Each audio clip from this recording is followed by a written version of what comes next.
Hello guys, how's it going? My name's Karl Murphy, and I'm going to talk to you a little bit about what I've been up to. I am the founder, which isn't a question mark because I don't really know what to call it, but I started a little company called LifeForce Games, LifeForce Game Science, when LifeForce Games was already taken by some scam NFT game company that went bankrupt after 3 months and took everyone's money. But I only found that out after I called it LifeForce Game Science, but I'm sticking with it for now. So LifeForce Game Science. My background, I actually came to Sweden 12 years ago, 13 years ago now, and I played music in the street for the first little while I was here. I was a musician all my life. I still play. I'm actually going to play tonight in Gamistan after this. Still play occasionally, just to kind of as a hobby these days, which is very nice. I used to do 7 to 9 gigs a week all over the place, and I worked as a consultant with the music industry too, and I worked as a tour manager for a little while and stuff like that. But I got really sick of traveling, and the pandemic took a big toll on that industry, and I decided that I wanted to do something else. So then I decided to re-educate myself, which I'll get to in a minute. So this is not really a technical talk. If you're looking for technical insight, I am probably not the person you want to speak to. I'm sure that almost everyone in this room is technically probably more proficient than I am when it comes to coding and all that sort of thing, for sure. I'm kind of just about okay enough at everything to make it work as a generalist. So that's where I'm at. So yeah, this is not a technical talk. I'm going to talk about kind of the possibilities to use UEFN to gain a level of independence in the games industry, and why that's kind of a nice place right now. It's kind of a new space right now, and there's not so many technical killers in there right now either, which for me is fantastic because I get to be the good technical person instead of the worst one in the room, so which is quite nice. Again, this is all just based on my own experience. I'm sure everyone has all sorts of different experiences and values when it comes to trying to make a living and survive in a creative industry. So it's tough out there to make a living in the creative industry. It's kind of where I've been all my life, so I really appreciate that. So if you disagree with me at any point, feel free to throw stuff at me. It's no problem. So yeah, who is this for? Obviously right now the games industry is a bit chaotic. We were talking about this right before. I came from the music industry where many grenades were lobbed into that industry a long time ago, and I survived all of that. So when the games industry starts to go a little bit mental, I'm kind of, all right, this is familiar. I'm okay with this. I understand what's going on. Maybe there's opportunity here, which I kind of missed in the music industry. So this time I'm determined with the game industry with it's a bit of a tumultuous time. So I'm doing my best to kind of make the best of that. Because I'm just on my own right now, or I just have a small team. So I went to Hyper Island, which is absolutely a cult. Don't let anyone tell you it's not. And then they got me a job at SVT. It's a very nice cult, though. It's fantastic. Don't get me wrong. Big Hyper Island fan, right? They're fantastic. But yeah, it's quite cultish. But that's a good thing because they are a lovely group of people. They help you get contacts with places which I've been working with, like SVT, and then on to Universal at the moment. I use Houdini and Unreal Engine and UEFN. If you use Unreal Engine, UEFN will be mostly quite familiar to you. The material systems are exactly the same almost. The few nodes missing and a few small details, but I'm not even good enough to get into that level of what's missing. It's very, very kind of, if you're a really good material artist, you might know that there's stuff missing, but I've very rarely run into any problems there. There is a big difference is that we don't have blueprint scripting yet, which I presume is coming or hope is coming, because I loved that in Unreal. It's a very nice and quick way to kind of get through things, and I'm not a coder, as I said. But we do have verse scripting, which is quite nice because I've been using verse, and it's quite accessible, and it's quite a kind of, they've built it to be intuitive and simpler than the C languages, for example. So it's a more high level language, and that's quite nice. And you're kind of in at the ground floor now too. It's quite a new language. So I have a little show reel. It's like little kids games and stuff like that I started making when I started out. Hopefully this works. Oh, this Punisher challenge, of course. Probably don't know what that is. Clients don't. This is 30 seconds, so it's not going to take up your whole evening, don't worry. Bjorna, SVT. Everyone loves Bjorna. He's a national treasure, so we've been working with him. These are games actually that we're going to launch on UEFN now later in the year. So I made these games originally for a TV show called Familia Fightin', and they are going to launch these games now later in the year inside UEFN. So I'm trying to transfer them all from Unreal Engine now and get them into UEFN. Haven't really started the hard work on that yet. I've just been kind of looking at it going, oh God, how am I going to do this? I actually made games for SVT I made games for SVT on Unreal Engine, and then there was political issues at SVT, around games. Are we a gaming company? Which they were for a while. They had games. They had like flash games and stuff that were really popular with a certain demographic here in Sweden. Everyone knows like the Bamse or the Draken game. What's the dragon? Bully Bumpa. The Bully Bumpa game is like super popular. Everyone loves it. This is actually the first game I made for SVT. I got this job when I was still in school. I started the XR course at Hyper Island, Extended Reality, and I had absolutely zero idea what I was doing when I made that game. But over time then, they've continued to use it in season 2 and 3 of the same show, Familiar Fighting, and that was actually for originally its own show, which is called Zombie Splash Attack, which was like a drama show. They wanted a game that they could... It's like a fake game, essentially, is what it started life as, but then it became... I kind of ended up accidentally making them a game that actually worked, which they were very happy about, so... That's how I started, so yeah. My first job was making Zombie Splash Attack when I was a student in Unreal Engine with absolutely no idea what I was doing, really. I managed to get through it somehow thanks to the wealth of tutorials online for Unreal Engine. We actually in school were encouraged to use Unity because it was an XR course and Unity was kind of king in that space at the time. But they didn't give us like enough technical education because the course was brand new, the first year of the course. So we got very, very little technical skills. So you had to learn from YouTube. So I abandoned Unity pretty quickly, went to Unreal Engine, and it was the best decision I ever made. I just couldn't do Unity. It was too inaccessible for me as someone new coming into it. So yeah. Then I went on and learned Unreal, like I said, made a few games, which I've showed you. There's like stuff for TV, stuff that they want to release quite soon. I'd also do I'm kind of an Unreal Engine evangelist as well at this point. I did a lot of work with SVT to try and update their systems and their pipelines because antiquated, I think is the word. Like they're really into they were still using really old versions of even the softwares that they do use. You know, they didn't update anything basically. It was just people who were really stuck in their ways. And a lot of good artists, but really stuck in their ways in a lot of cases. So I came in and we did a lot of mocap. They bought a mocap suit. We did the whole mocap thing. This is for the Christmas, what's it called, Yule calendar. We did this little mouse character, and so I didn't do the modeling, but I did all the other stuff, whether it comes to the mocap and setting all that up and all the technical animation side for that. Again, just about figuring out what I'm doing at this point. And this is I finished school in 2024, so I'm still relatively new in this space myself. But I had this idea because I'd worked on this show where we had actually used a company called The Gang to make Roblox games, and I made some games as well for the show.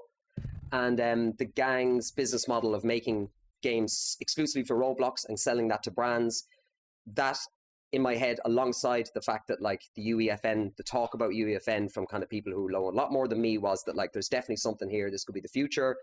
UEFN is in some ways looking to be a sort of a YouTube for games. There's creators, you can publish free of charge, you can make a game, put it up there, and then the engagement payout, if you're lucky, can be really, really good. You can do very well from it. So yeah, my idea was to, because this is always getting a bit easier, always getting a bit more frictionless, believe it or not, even though you wouldn't feel it sometimes. And gaming was getting a little more, making a game was becoming a more accessible thing for on a smaller scale. I could go to brands and say, do you want your own game? And Fortnite was perfect for that because we could launch the game within Fortnite. A lot of the times brands want to reach that demographic too from a marketing perspective. I was kind of aware of the fact that those particularly young people are very much what a lot of brands want to get to, and they're particularly hard to actually capture and to get to. So yeah, budgets these days with marketing are kind of huge, and marketing is this is becoming kind of as much a marketing exercise as a gaming exercise. That's kind of how I kind of sell this into brands. So I go to brands and I offer them to make their own game, and then I charge them a fee, and then I share the engagement payout with them. In some cases, we do different splits depending. So the engagement payout, which I'll get to later, can be quite generous. And if you have an existing IP or an existing artist, for example with Universal Music, I can go to them, sell in the idea that we can make a game for your audience. For example, Marcus and Martinus, which you saw at the end of my clip there, and they have an existing audience. They're really on Discord. They're really top level crazy fans. They love Marcus and Martinus. They did the Eurovision last year for Sweden. If you're not super up on this stuff, I'm not either. I get it. So I was able to sell it into them as an opportunity that they can basically have their own game for launching their album, and that their fan base then will come, and their fan base will click on anything they're told to click on by the boys. So then they have this, you have immediately a kind of kickstart with the algorithm and with the engagement and everything else, so that then you get a nice bump at the start of your projects. And I'm going to get to all that a little bit further down. Meta campaigns, stuff like this. So I'm actually later in the year. I'm going to start a project. We haven't signed it yet, so I can't say who it is, but it's like a big American fast food chain that just came to Europe. And we are working on a game for them that's like a specific game for them. It's and we what was I going to say? Sorry, lost my train of thought. Oh yeah, and the idea is that we have like streamers play the game, and then on stream they'll get order from that particular American fast food chain and eat it. So it's like meta campaigns. So this is like, as I said, quite as much a marketing exercise as it is any sort of game related exercise. But the fun part is I do get to actually make the games as well. So yeah, connection with brand content is of course stronger. And then I share out it's obviously much stronger experience for branding and the advertisers and the marketing people. I can sell it in as like, this is an interactive experience. This isn't just passive. Because what do we do when there's an ad on YouTube or an ad on TV? We get up and we make tea or we do whatever we're doing. We barely pay attention. But if you're playing a game where this, whatever it is, you've seen Nike do Islands, and a lot of the big brands have already come into this space. A lot of the big artists obviously have licensed their images to like Epic directly. But now because of UEFN, it's more accessible for like small to medium companies and brands and artists and all that sort of thing. So yeah, why UEFN? That's kind of why. So we have instant distribution. I can launch the island. I could make a very basic game in an hour and launch it that day. It will be on the platform. It will be shown to, there's millions of players, like literally millions of players. I think that they're into like 300 million odd players who are active every month. So it's absolutely insane the amount of like active users that Fortnite has. And that's something that is totally overlooked by us, or a lot of us probably who are more hardcore gaming industry people who want to make like serious games and make art. I get that, but I couldn't get a job, so I had to do this instead. So yeah, it's great with the feedback loop too. You can ship, like for example, I have the Discord with Marcus and Martinus. I can ask them to play test for me. I can iterate. I can then go back, ask the playtest again. When they're happy, then I get like 10 or 20 of their fans to do that with me, and then I can launch the game to the full fan base, which then in turn launches it to the whole of Fortnite. And that bump initially is very good for the engagement. It's a lower business risk, of course, because I have virtually no overheads. It's all as usual with Unreal Engine. It's free, but I work from home with a small team who also work from home, and yeah, super low risk. It's just the investment of your time more than anything else. Yeah, it's playable portfolio, which is nice, of course, too. So if you are just like, if you're a 3D artist, it's kind of cool. You can put all your models into UEFN, and then you can have people go in and run around them and get to see them in 3D and actually interact with them. So it's like an interesting place even just to have a portfolio. Again, YouTube for games, which I covered already.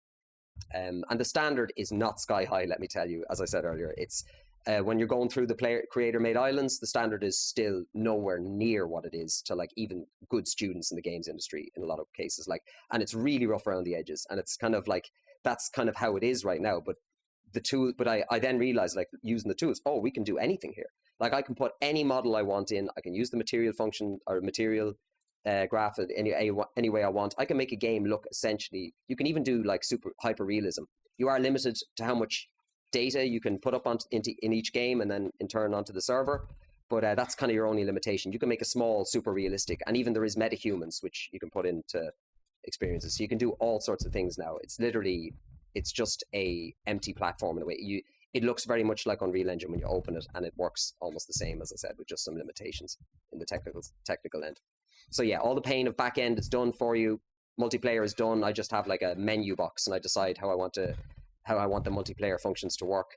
I can't at the moment directly change the avatars the players have. That's their thing, and they bring that in. So that's one limitation we have at the moment. But this is always constantly being updated. They're always adding new stuff, and they just announced we're going to launch Unity games inside UEFN soon, which is kind of interesting because I would like to get like blueprints first for the people who actually use Unreal. But yeah, so it's kind of fun for generalists, and even if you just want to like test an idea, especially because you can just get instant multiplayer going. So if you want to test a little game loop that you want to try out for game designers, it could be really valuable. You can test a game loop immediately with other people, and you can actually make a solid game loop. Like, you can do anything basically you need to do. As I said, I'm not good enough to have reached the limitations of it yet, that's for sure. And of course, client work fits, etc. So yeah, and there's a financial independence aspect to it, which is very nice. And I'll get to like what the creators kind of can pull out of this if they're successful very soon. And again, yeah, huge audience, like over 300 million active monthly players. So they're all out there. I actually commissioned, when I had this idea, like a tech psychology company, this new company, to give me a like a report on the idea, which I won't go into too much here, but they're fantastic and I highly recommend them. They're called Damsel. Oh, you can't see it here, but they're there. I'm afraid to open a link. It'll just undo everything. Maybe at the end, come and talk to me about that, because they're fantastic. If you have an idea and you want research-based validation for your idea, for example, like I asked them to validate the fact that like interactive advertising is kind of my idea is the future, just that in general, and they came back and gave me like really good numbers, statistics, like studies to quote to my clients and potential clients, so I could say stuff that sounds really smart that these 3 psychologists did for me. So then I can go to, like I said, any brand or any big company and give them, speak in their language and like quote studies and say like retention of information is 80% better from people who played an interactive thing for 10 minutes compared to people who saw 10 minutes worth of passive advertisement, etc., etc. So yeah, highly recommend. They're called Damsel. I will have to big them up because they were great. They're also a new company, so check them out. This was my first Universal Music project, which I did for Marcus and Martinus. We are doing our second one for them right now. The launch for this was quite rocky because they had trouble with music licenses, and Epic still, even though it's on Universal's account, they will strike me the first time I upload an island, and there's no way for me to contact anyone at Epic and get that pre-approved at the moment. So that's something that they could maybe pull it out for us. I would love to be able to get pre-approved and not expect to get copyright struck because I haven't. We had music in the game which was copyrighted, and there's obviously in those files, those music files, there's like data that you're not supposed to just throw there. It's flagged by Epic Games, so it would be incredible if Epic Games could allow me to upload like Universal Music's content to their channel without getting copyright struck and then going, hi, this is actually Universal Music's account. You can check that. We gave all the tax information to sign up, so you can check it's us. So yeah, that's my one thing. If anyone here knows anyone at Epic, please tell them to fix that. I would love that. It would make my life a lot smoother. But yeah, we had problems on the other end too, licensing the song for Fortnite, which is something that they've never done before. So of course, lots of lawyers, Universal Music, songwriters in LA, their lawyers, big things. So we had to delay, and we kind of had a good bump at the first few days, but because there was no music on the island, we added that later. But they saw the potential. So now we're doing the second project with them as well. So now we're doing their own small game. The first game was like a battle royale, which I would not recommend doing that either. That was a lesson learned too. That was like my lowest tier price that I gave to them, and they were like, yeah, we'll try that one first. But battle royale, we have to compete with Epic Games. That's not what you want to do, because their battle royales are incredible. Like I started to play Fortnite because I started doing this, and like it's great. It's a great game. There's a reason they have 300 and something million monthly users. It's a fantastic thing, and you do not want to compete with them on the battle royale space. Even if your world is super cool and looks like the brand and that's how they want it, you're better off to make them a specific game loop that is that the people can play, that's separate and completely not attached to battle royale. So yeah, that's my other. If you do this, don't go battle royale. You don't want to compete with Epic. Okay, so creators. Yeah, I do have some. This is good. Creators nearly tripled. Yeah, 70,000 people in 2024 making islands. 60,000 creator-made islands are published every day. 70% of all Fortnite players actually play these islands, and then yeah, it's $352 million was paid to the creators through the creator program just in 2024. I think the top creator who's not associated with Epic in any way made about $14 million just from his islands, just from engagement payouts and support a creator. So players can put your creator code in when they buy things in the Fortnite shop and you'll get 5%, or the engagement payout, which I recommend if you're interested, just look up the stats yourself. It's a bit boring, but they, for this purpose, it's a bit boring, but they really pay quite well for engagement payout. If you can get like 100 players concurrent on your island for like a couple of weeks, you're going to make a decent amount of money. It's quite impressive how much they actually are paying out to people. Epic are not close-fisted with this. They pay out extremely well in terms of engagement payout. Like it's surprising how good it is. I was shocked. So in-island purchases now as well, because they want us to figure it out for them, which is what kind of the Fortnite is for and UEFN is for in a lot of ways. A lot of features that come to Unreal or start their life in Fortnite or vice versa, of course. But and you'll notice if you do use UEFN, it's actually like, I think it's like Unreal 5.8 now. So we're always kind of one branch ahead in terms of what it's called. I don't know exactly the technicals of that, obviously. That's Epic's behind the scenes stuff, but they definitely use this as a way to test things. So at the moment, you can buy things within your island and sell items in the island, and they can be cosmetic as long as they have some sort of gameplay attribute to them as well, and then you get 100% of the money for that at the moment. So if you have something that people really want to buy a digital thing of, they will actually give you all of that money, not just the 5% that you get from the normal creator program. that the items at the moment will only exist inside your island, but soon that will be it'll be Fortnite wide, that you can do stuff, that you'll be able to sell stuff for people, and they will be able to wear the items or do their thing. So if you're like a sick modeler and you want to get into like making games and designing game loops, or a really good game designer, or someone who wants to be a game designer, it's a great way to test your ideas and try to get your ideas into a playable thing as quickly as possible. It can be very, very nice. So yeah, my plan next, I have basically the idea is that I was going to do this, and because I do have higher creative aspirations than just kind of releasing stuff for Fortnite, and the idea is that I use the go into all these brands and to these bigger companies and leveraging their existing audiences to build my creator profile, make them good games so that people keep coming back and keep engaging with the game loops and want to they want to play the games again. So they get fantastic value for their marketing and advertising team are all very happy. And then I get to build an independent source of income because, as I said, I share the creator income and also then my creator profile in Fortnite. It's like YouTube. I will have a big channel basically, and I'll be able to kind of put stuff out to my own. So then I can just make whatever I want on UEFN, and that's kind of where I'm trying to get to. And hopefully in about a year or two, I'll be 100% of the way there. I could go that way now, but it's a little sketchy. It's much better that I can use this time to learn better and and get paid for doing it. So it's a nice little feedback loop right now. We're going to companies, getting their money to make an island. They're very happy to pay it. They have a lot of money. A lot of these companies as well have budgets for marketing and don't know how to spend it. There's a lot of innovation managers out there who they don't know. They have the typical marketing thing that's been the same for a few years, but there's a lot of disruption coming with all this sort of thing. And if you can find a company with an innovation manager, which I found at Universal, their job is they have a budget which is independent for the rest of the company's budget. They have to spend that on new ideas, and they're sitting around all day trying to think of new ideas, but that could be tough. So someone like me comes along and says, yo, give me 100,000 kroner and I'll make a Fortnite level for you. They're delighted. They're throwing the money at me. They're like, yeah, no problem. Off you go. And to be honest, if you're thinking about doing it like this, the absolute minimum you should charge for the most basic item or most basic island to any of these kind of companies is 50,000 kroner. It should be max a month's work. But really, I'm looking at 300,000 plus for big brands and stuff like that, because again, they have a marketing budget, they can afford it, and they want to spend that money. They're excited about spending the money.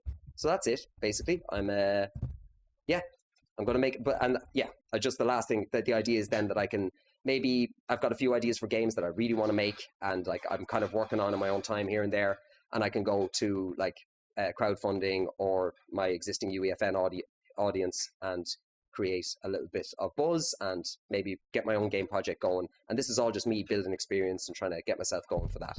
So that's kind of, in the end, I want to do a real game, but this is a great way to build up to that and a great way to kind of learn an industry, get some money together, and get some good people as well, because I have a couple of interns who come from my school, and then I have 3 other freelancers who I've worked with as well. So it's great because I can hire some other people sometimes too if I have too much. If I have 2 projects at once, I can hire some modelers to do the modeling for me, and then I'm not stuck doing really slow, crappy Blender models, because that's my skill level at this point still. So that's it, improve my skills. That's the idea, and that's my talk really. So there you go, UEFN. It's not so bad. And if you're interested at all, this is the website. It's constantly under construction, but I'm doing my best. It's so many different things to balance when you're kind of freelancing, but this is the website. I'm actually updating it again very soon. This is LinkedIn, which I am the worst in the world at LinkedIn. All it is now is AI posts. All of a sudden, everyone on LinkedIn has the most incredibly good grammar. Everybody, people who, couldn't spell it all last week have the most perfect grammar, and it's all just AI. It's everyone's AI talking to the other person's AI on LinkedIn, and that's it, So the human element is, even though and that's perfect for LinkedIn, let's face it. So the human element is totally being removed from LinkedIn now. LinkedIn poster failed the Turing test before. Exactly. So yeah, I'm hardly ever on LinkedIn, but you can find me there, and I do check in on it every few days. And then I started a YouTube as well. This is just totally unrelated. This is my little YouTube channel, which I talk about games, and I've been covering marathon right now because I really enjoy marathon. And this is a new channel. I only started a week and a half ago, but it's already doing pretty good. It's going quite well. So yeah, that's me. And I appreciate you listening to my talk. And if you have any questions, please come and talk to me. Is there any questions? Go ahead, please. Is there time for questions? Cool. I talk fast, so. Cool. Oh no. All right. I have so many questions. Oh, perfect. Wonderful. In terms of platforms, yeah. How would you gauge how does this position versus Roblox, for example? Roblox is the OG with this, and this is kind of, but Roblox at the moment has a lot of seriously heavy controversy around it. And Roblox is for a slightly younger audience too. If you look at the official demographics, the average Fortnite player is between 18 and 35, which you would not expect. But the official numbers say that over and over again. From the numbers I can get from Epic, that seems to be. Now, this is obviously, like, it could be, people using their parents' credit card, and the parent is officially on the account, and the kids are playing it. There's a lot of that, I'm sure. But you don't need to do that to play the game. It's free, and you can be a kid, and you can have an account, and it doesn't really matter. So you can still have your mom's credit card on your account if you're a kid. So there's no necessity to fake it. So even though there is probably a lot of kids who are playing on the parents' account, it is actually an older demographic than you think. And that's like, especially if I go to, like I said, American fast food companies, anyone like that, I'd like offering them teenage to early 20 boys are particularly difficult from a marketing perspective to get to. They're very, very hard. Marketing people find that like the toughest group of people to actually get to. So that's kind of very attractive for them. They love that. So yeah. Any more? Yeah. But, Did that answer? Are you sure? Yeah, go for it. Okay. So in terms of things to sell and what people buy, like Yeah. what size packages are we talking? Like, is it small cosmetics only, or is it like? You can't at the moment sell something that's solely cosmetic, but you can sell something that's solely cosmetic that gives you an extra 2% run speed, which is something that you can do by literally just ticking a box, like, increasing something in the details panel. Like, the details panels are all the same. So you get really good details panels for a lot of different, and you have devices in Fortnite too, which are things, I forgot to mention that, but there's like devices, which is in some ways the replacement for blueprints. With devices, this is from the first original Fortnite creator program, where you just you could hover around inside the level and place things, and you could place any Fortnite asset. Basically, you had access to a huge amount of Fortnite assets. So devices also now can have some functionality. They can move things. They can be on off. There's basic code, basically. If you're it helped me a lot to understand fundamental code stuff in a new way by using these devices, because it's literally just little toys you drop into the level, and you can make a little factory that does things. Stop the button here, start the button here, and it gives you the kind of the underlying logic of how code and coding works for a numbskull like me who's still struggling to kind of get that at times. This has been very beneficial, and as I said, the learning experience is great with this. Does that answer you? Yeah, so you can't just do cosmetic items just yet, but you can, and you'll get 100% of the money. But it only exists in your island right now, but it will be soon, more widely across Fortnite. The device. So whether where they are, Mhm. Lego or something. Yep. For a while, and it lets maybe by accident, but Lego had the possibility of making their own devices. Do you know if it's plans by they to have create your program to open whatever device API they have to make new devices? I think we're talking about devices in a different thing here. Devices in terms of UEFN is okay, I know where they are. Yeah, okay, sorry. The Lego company. Yeah, okay, access yes. to something where That's they can already make a their own. thing. Yeah, there's already certain brands that you can. There is Legos already on Fortnite and UEFN, and Teenage Mutant Hero Turtles, and there's a few others. You can use their IP and create stuff with them, but then there's a different profit sharing. So I stay away from that, and I don't offer it to my clients because, of course, My question it's not was business. specifically if you know if it's going to be a creative because Lego's a massive corporation. Of course, So it yeah. makes sense to just negotiate with Epic. Yeah. To get the possibility to make new devices. Yeah. Themselves. Do you know if there's the possibility for people who would be the Fortnite equivalent of Twitch affiliates? Yeah. To make devices, or is that not? I don't know that. That's something that I could not answer right now. So that's kind of Lego to Fortnite kind of conversation, which I'm sure is going on all the time. I think let it slip back. Yeah, there you go. Yeah, interesting. Go ahead. I think a lot your talk because this Thank you. resonates a lot with one project that I did a few years back for a big business client. Mhm. And I have two questions that actually that client asked us. Yeah. That time. First, data analytics. How Yeah. do you understand what is the return of investment of this project? And Yeah. the second one is what happens if the client wants to operate and manage this platform during the pilot, during the launch, Yeah. or a little bit after? What happens? How is the handling? Yeah. Okay. So what I do at the moment is I create the island on my account, and then I have them join the a group project, and then I transfer ownership of the island to them when it's finished, and then they launch it on their account, which then I'm connected to as well. So it's kind of a joint venture at that point. And when it comes to engagement, analytics and stuff like that, you get a really good suite now, which is constantly improving from Epic, of analytics. So you can see exactly how many people are in your island, exactly how long they played, what they did. Like you get really good analytics. It's a lot like the YouTube analytics page, but it's actually more in depth. So you do get really good, like the marketing people love this because I can show them and they're very excited, especially like the music industry where they're obsessed with this sort of thing. When I showed them, like I sent them the links to the analytics, they were like, oh, this is great. They were so excited about this. And never have people be so excited about spreadsheets, but this is their world and God bless them. So yeah, that's I suppose that answers it, does it? Yeah, that's Cool. cool. I don't know if you know or even care about it, but since you're making games for companies, Mhm. other people, about funneling people to the games. Funneling people to the games. Yeah, well, some of that is done, like I said, where you have like a reasonably big artist, and if you ask their fans to come into the game, they will come into the game. And then because you have a good bump of people immediately on launch join the game, Epic immediately usually puts you higher up in the engagement, and you can pay sponsored. You can pay to have like be on the top page now too, which is a very recent addition too. Like they brought that in at the same time as you could sell stuff on your own island, so you can do paid discovery like YouTube, where you can have your videos or have your game like in the top. But the discovery page looks just like YouTube in a lot of ways. It's like you just see the little thumbnails of the islands and they play videos if you have a trailer.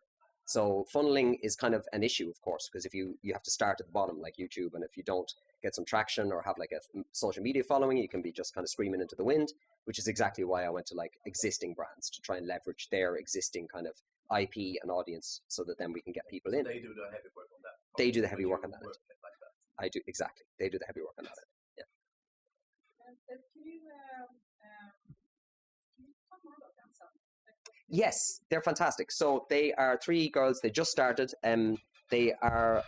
Maybe I can try and click their website now. Actually, now that I have nothing to lose. Let's try this. What could go wrong? Yeah. Oh dear. Oh well. Hold on. Maybe I can copy paste it into it. No, I don't want to. This isn't my laptop. So, but yeah, they're fantastic. I really recommend checking them out. Just look for Damsel. Are they damsel.se or something? But they are, oh, that's a Canva page. It's this one. No, see, I can't see it. So I embedded the link, but now it doesn't work. So, but yeah, Damsel Stockholm. They're brand new. They're literally, I was one of their first clients, and I went to them, and they're very cheap. They're like 3 there's 2 people who are like months away from being psychologists, or like a couple of weeks away, one of them, I think, at this point. And then there's another lady who is a qualified psychologist, and they will just, basically, like I said, I went to them and said, like, I want to have my idea validated so I can bring data, instead of saying like, surely interactive advertisement is better than passive advertisement, right? I mean, you kind of know that intuitively, but to be able to go and be like, 80 said this study et al. From, quote, like actual scientific papers, like a lot of them. And then that really helps you to sell in. And especially they're going to work, I think they're going to do great because I was talking to them about this and suggesting that they do pitches for people and go to people. If you're looking for a $20 million investment, giving them a smaller percentage to do all of your like academic research in the background is going to be peanuts, and it's kind of a new kind of green field where there's not a whole lot of psychologists yet. So that's them. But I will help you find them afterwards for sure. But they're fantastic. The 3 girls are amazing. They did so good, and they're just starting out. So I highly recommend checking them out. I don't like are we like psychological consultants? Are we like psychological consultants? I'm clear on what They're psychologists. So they're soon to be licensed psychologists. 2 of them, and one of them is a fully like licensed.